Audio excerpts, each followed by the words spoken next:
chapitre sur le nombre dérivé en première ES et première L, l'essentiel du cours, l'essentiel de ce qu'il faut savoir pour faire les exercices. D'abord, avant de parler du nombre dérivé, on va aborder la notion de limite en un point. On va admettre que pour les fonctions de référence, et que pour tout nombre A appartenant au domaine de définition de cette fonction, alors la limite, lorsque x tend vers A de f de x, c'est f de A, c'est-à-dire l'image de A par f. Par exemple, si la fonction de référence c'est racine de x, son domaine de définition donc c'est 0 plus l'infini, alors là, la limite en 2 appartient bien au domaine de définition, la limite en 2 de f de x est l'image de 2, f de 2, c'est donc racine de 2. On admettra aussi que si on a f et g de fonctions de référence, et un nombre qui appartient à la fois au domaine de définition de f et au domaine de définition de g, alors on a que la limite de f lorsque x tend vers A est l'image de A par f, f de A. De même, la limite de g lorsque x tend vers A, c'est g de A. Alors, on a que la limite de la somme est égale à la somme des limites. Donc c'est assez simple. Et pareil, pour le produit, on aura que la limite du produit est égale au produit des limites. Donc au produit des images de A. Aussi pour le quotient, bien sûr, si g de A est différent de 0, alors la limite du quotient est égale au quotient des limites.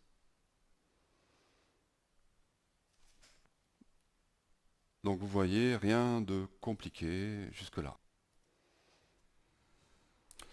Abordons donc le nombre dérivé et la dérivabilité de f de x en A. Donc on va voir deux choses, la dérivabilité et le nombre dérivé. Les deux vont de pair. Bon, alors voyons le contexte. Une courbe représentative d'une fonction f et un point A d'abscisse A. On parle de dérivabilité de f en A. Donc jusque-là, un point A d'abscisse A qui appartient à la courbe, donc son image, donc son ordonnée, pardon, et l'image de A par cette fonction, donc f de A. On prend un autre point, lui d'abscisse x, et d'ordonnée, comme il appartient aussi à la courbe, d'ordonnée f de x.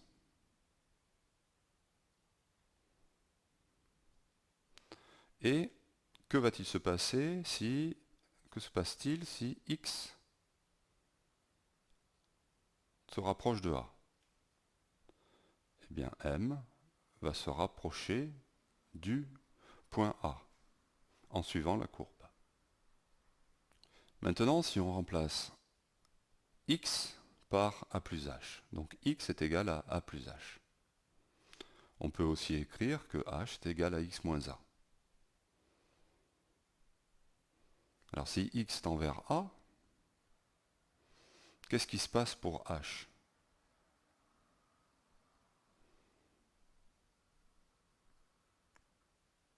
Eh bien, h se rapproche de 0. En effet, si on calcule la limite lorsque x tend vers a de x moins a, c'est une fonction affine, une fonction de référence. Donc il suffit de remplacer l'image de cette fonction affine en a, c'est 0. Donc la limite de h, lorsque x tend vers a, c'est 0. Donc h tend vers 0. Donc que l'on dise que x tend vers a ou que h tende vers 0, c'est pareil. Et on a donc ici la même configuration. Donc lorsque h tend vers 0, il y a a plus h, donc l'abscisse ici se déplace comme ça. Si h est positif, bien sûr si h est négatif, ben ça va se déplacer comme ça. On aurait pu faire la même remarque ici pour x.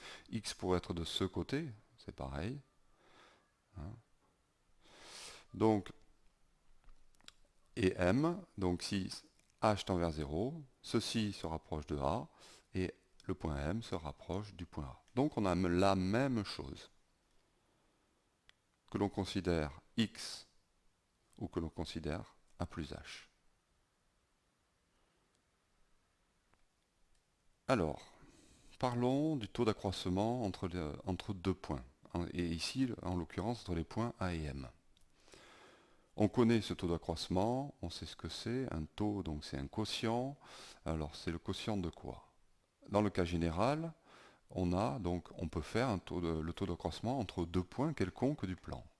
Ici, A et M. A et M sont deux points quelconques. Et je vous ai mis ici que là on avait xm moins xa et là ym moins yk. Ce taux d'accroissement entre ces deux points, donc deux points quelconques du plan, c'est ym moins yk sur xm moins xa. La différence des ordonnées sur la différence des abscisses. Ça doit vous rappeler quelque chose. Bon. Il correspond à quoi pour la droite AM, donc qui relie ces deux points? Il correspond à son coefficient directeur. Maintenant, si les points A et M, comme dans ce qu'on a abordé tout à l'heure, appartiennent à la courbe, qu'est-ce qui change? Eh bien, ici, la différence, les ordonnées. Les ordonnées, on peut ym c'est f de x et ya c'est f de a. Les ordonnées de ces points sont donc les images des abscisses par la fonction. Et donc on obtient que le taux d'accroissement c'est f de x moins f de a sur x moins a. On pourrait faire la même chose en remplaçant x par a plus h, et le taux d'accroissement devient f de la différence des ordonnées, f de a plus h moins f de a sur h. Donc en résumé, on a ça, on a deux taux d'accroissement. Le point A ici est fixe, et le point M va bouger. Donc deux taux d'accroissement.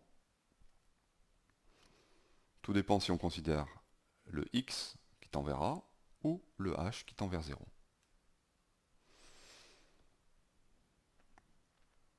Alors, donc ici, pour x tend vers A, j'ai ce taux d'accroissement. Pour h tendant vers 0, j'ai ce taux d'accroissement. Le dessin, le point A, qui lui est fixe, le point M qui varie. Et j'ai relié, donc, j'ai tracé la droite AM. Pourquoi? Parce que ces taux d'accroissement sont en fait le coefficient directeur de la droite AM, de cette droite violette.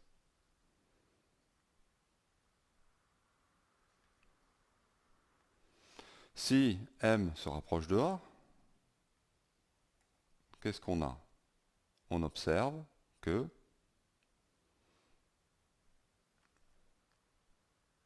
on a toujours la droite. Attention, on a toujours la droite, il nous faut les deux points. Et pour avoir donc les deux points, il faut que M soit différent, le point M soit différent du point A. Et ça recoupe l'écriture donc de notre taux directeur, de notre taux d'accroissement, qui est un quotient dont le dénominateur ici c'est x moins a. Et ce quotient ne peut s'écrire que si le dénominateur est non nul, c'est-à-dire si x est différent de a. Donc c'est logique d'écrire ça. Pareil pour h.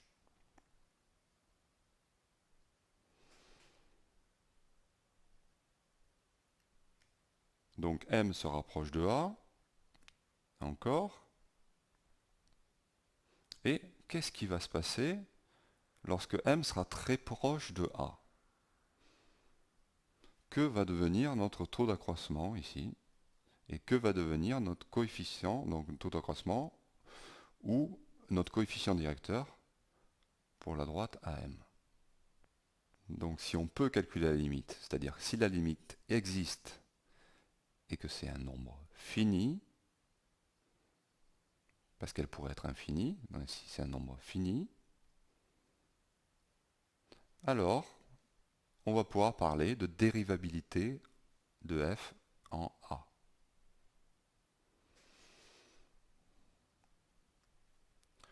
Ainsi, la définition de dérivable, c'est donc si ce taux ou ce taux admet une limite finie en a, évidemment celui-là quand x tend vers a et celui-là quand h tend vers 0, alors on dit que f est dérivable en a.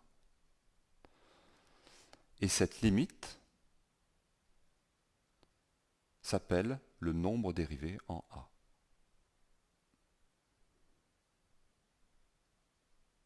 Que l'on va noter f' de a. Le prime, c'est l'apostrophe ici. Un exemple. Voyons, étudions la dérivabilité de la fonction inverse. En a égale 1. Donc en 1. On calcule donc le taux d'accroissement f de x moins f de 1 sur x moins 1. On regarde ce que ça nous donne. Donc on remplace f de x par l'inverse, 1 sur x moins 1 sur x moins 1. Ça donne,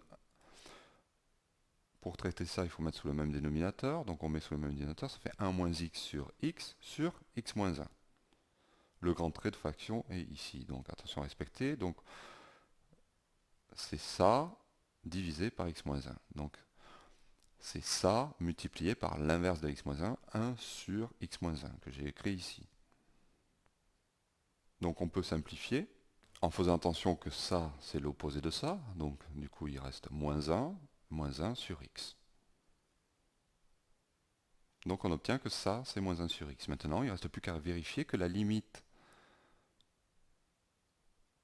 vu qu'on a utilisé le x, lorsque x tend vers 1, si on avait utilisé l'écriture avec le h, on aurait utilisé la limite lorsque h tend vers 0.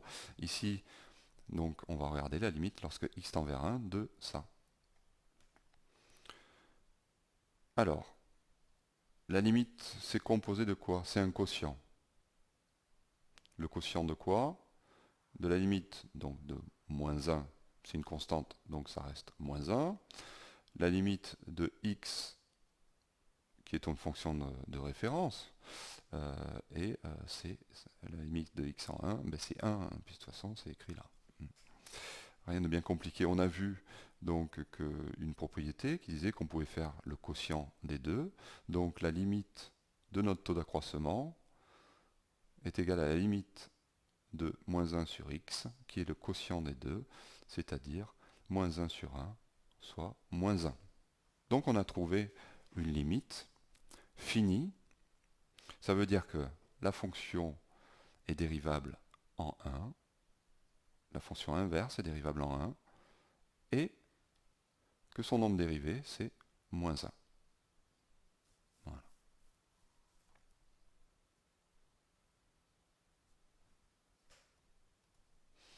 Alors maintenant, voyons ce que devient en fait cette droite violette qu'on a tracée qui passe par les points A et M. Lorsque M se rapproche de A, donc à la limite. On a dit que le taux, ces taux d'accroissement, ou ce taux d'accroissement écrit sous cette forme ou sous cette forme, c'est le coefficient directeur de la droite AM. Lorsque M a la limite, donc ici, ces taux d'accroissement deviennent le nombre dérivé. Mais à la limite, la droite, ça va être quoi? Eh bien à la limite, on va obtenir une droite qui coupe la courbe en un point, le point A seulement. Donc contrairement à tout à l'heure, on n'a plus les deux points, on n'a que le point A. C'est-à-dire, on se rapproche, on a 2 points, 2 points, 2 points, et puis à la limite, on en a qu'une. On n'a plus qu'un point de contact. Cette droite, c'est ce qu'on va appeler la tangente. Et cette tangente, quel est le lien avec ce nombre? Eh bien, ici, ce nombre-là, c'était le coefficient de la droite à m. Eh bien, celui-là, ça va être le coefficient directeur de notre tangente.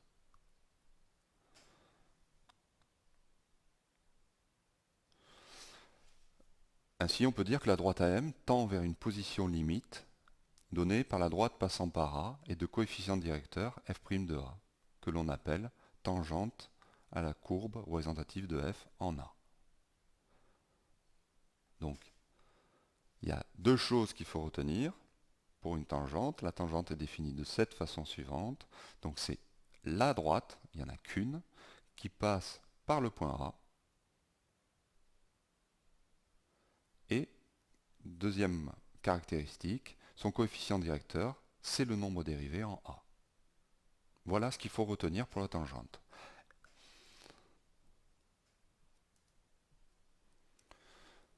En ce qui concerne maintenant l'équation de la tangente en A, c'est une équation de droite. On va voir comment retrouver l'équation de la tangente en A. Et la méthode pour la retrouver est très importante parce qu'elle va vous servir pour retrouver d'autres équations. Donc pour moi, il est plus important de savoir la retrouver que d'apprendre par cœur l'équation de la tangente. Pour moi, ça ne sert à rien. Alors voyons voir. Et je vous assure que c'est très simple. Donc pour déterminer l'équation de la tangente, ici on a la courbe, le point A qui appartient à la courbe et notre tangente. Donc je vous conseille pour la déterminer, si vous avez besoin de retrouver l'équation de la tangente, vous faites un petit dessin rapidement au brouillon et vous écrivez ça. Notre point, on prend un point M quelconque de la tangente, qui a pour coordonnées x et y. Un point quelconque. Qu'est-ce que je veux obtenir? Je veux obtenir le lien qu'il y a entre l'abscisse x et l'ordonnée y d'un point quelconque de la tangente. Ce lien, ça va être mon équation de la tangente. En effet, ce lien pour une droite quelconque, c'est y égale à x plus b.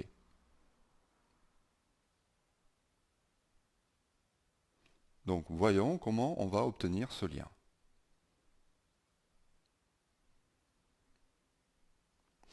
Donc on va rédiger de la façon suivante.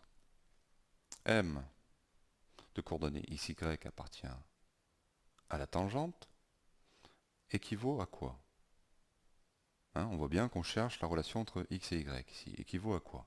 Donc un point quelconque de la tangente. Le taux d'accroissement y moins yk sur x moins xa est égal à, puisque a appartient à la courbe représentative de f de a est l'image et l'ordonnée de a. Donc on a égal à y moins f de a sur x moins a.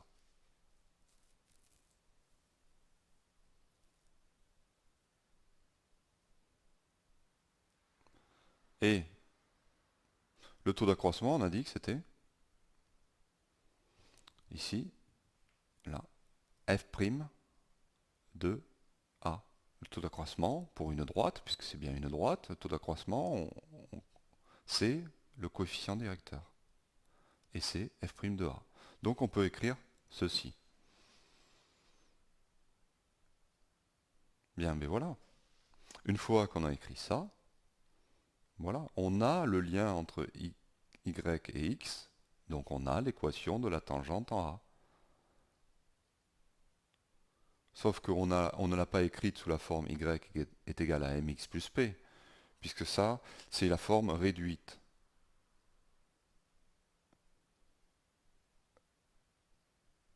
D'une équation, d'une droite.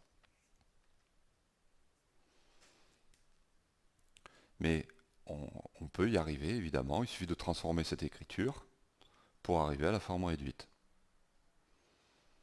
Donc vous voyez, c'est très simple d'obtenir la tangente. Juste faire le dessin, faire ce raisonnement, et on a tout de suite cette relation. Cette relation, c'est l'équation de la tangente. Je vous prouve que l'on arrive évidemment à la forme réduite facilement. Donc il suffit de multiplier des deux côtés par x moins a, ce que l'on fait ici.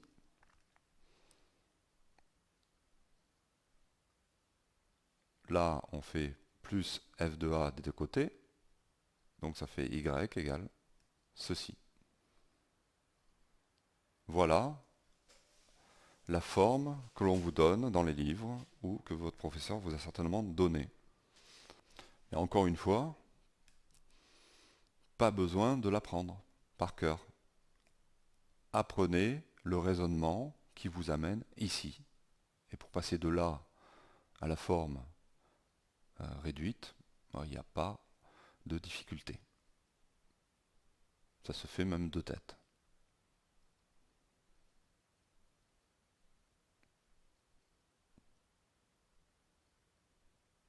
Maintenant, qu'est-ce qu'une approximation affine d'une fonction en un nombre A? Donc, approximation, on va parler de autour de A, autour du point A. Qu'est-ce qui se passe au point A, donc d'abscisse A? On va considérer que la courbe de C de F est proche de la tangente.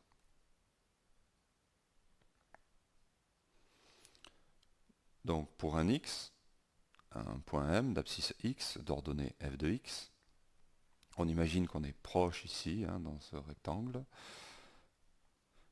Qu'est-ce qui se passe? Eh bien, pour le même x, le point d'abscisse x qui appartient à la tangente, lui, a pour ordonnée t de x. T de x, en fait, ça correspond donc à l'ordonnée d'un point de la tangente à notre équation, à notre y. Donc c'est ceci. Ça veut dire que f de x et t de x, on va considérer qu'ils sont proches. Donc on va considérer qu'ils sont à peu près égaux. Donc on va écrire que f de x est à peu près égal au membre de droite de l'équation de la tangente, autour du point A. Et pareil, donc avec h, donc on remplacerait x par a plus h, on aurait ce genre de relation. Voilà pour le cours sur les nombres dérivés en première ES et première L. Rendez-vous maintenant à la seconde vidéo sur les exercices, les méthodes et la rédaction. La partie savoir-faire et rédiger.